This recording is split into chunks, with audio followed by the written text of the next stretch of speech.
द्वितीय विश्व युद्ध में जर्मनी की हार के बाद साधारण और निचले दर्जे के जर्मन सैनिकों की स्थिति इस बात पर निर्भर करती थी कि उन्हें किसने पकड़ा। उनके साथ पश्चिमी देशों और सोवियत संघ द्वारा अलग अलग व्यवहार किया गया। पश्चिमी देशों द्वारा पकड़े गए सैनिकों को 1945-1946 के बीच जांच के बाद धीरे धीरे रिहा कर दिया गया। केवल उन्हीं को रोका गया जिन पर युद्ध अपराधों या नाजी पार्टी से जुड़े होने का आरोप था। ये रिहाई दया के कारण नहीं थी, बल्कि आर्थिक कारणों से थी। युद्ध से बर्बाद हुए जर्मनी को पुनर्निर्माण के लिए बड़ी संख्या में मजदूरों की जरूरत थी।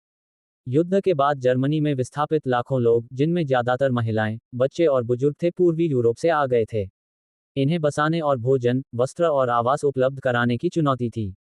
भुखमरी और ठंड से मौत का खतरा बहुत गंभीर था। इस कारण जर्मनी के खदान मजदूरों और किसानों को फिर से काम पर लगाया गया ताकि देश को न्यूनतम स्तर पर जीवित रखा जा सके।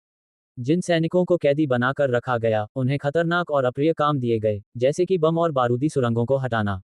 सोवियत संघ ने जर्मन सैनिकों को लंबे समय तक कैद में रखा। कई सैनिकों को 1950 के दशक तक रिहा नहीं किया गया। इन्हें कठोर परिस्थितियों में गुलाम मजदूर के रूप में काम कराया गया। सोवियत संघ ने अपने बर्बाद हुए क्षेत्रों को फिर से बनाने के लिए इन सैनिकों का उपयोग किया। खदानों, फैक्ट्रियों और अन्य आर्थिक क्षेत्रों में इनसे काम कराया गया।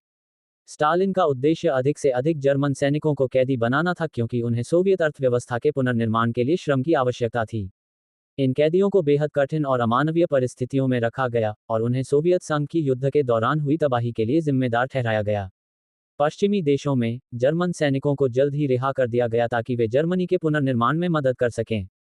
लेकिन सोवियत संघ में उन्हें कठोर परिस्थितियों में लंबे समय तक गुलाम मजदूर के रूप में काम करना पड़ा। युद्ध के बाद जर्मनी और उसके लोगों के लिए पुनर्निर्माण और जीवित रहना एक बड़ी चुनौती थी।